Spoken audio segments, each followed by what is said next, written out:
Ahoj, my vás vítáme na zkoušce divadelního souboru Vpřed. Jak se jmenuje vaše představení, všichni? Nábor. A rádi bychom, abyste se seznámili s hlavními i vedlejšími postavami.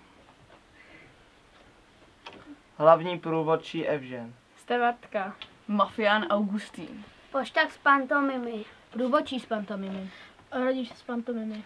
Rybář a zpěvák v pantomimě. Zamítač v pantomimě. Stevartka z pantomimy. Mafián Fridolin. Mafián Krišpín. Skautská vedoucí. Skautka alias Kotlík alias Poklička. Skautka alias Tatranka. Babička. Zpěvák. Šéfová Al Capone. Hlášení.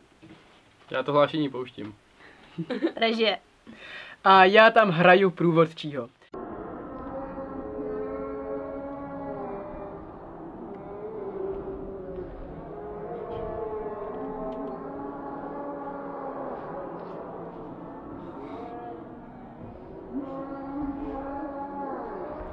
V neděli v 16 hodin.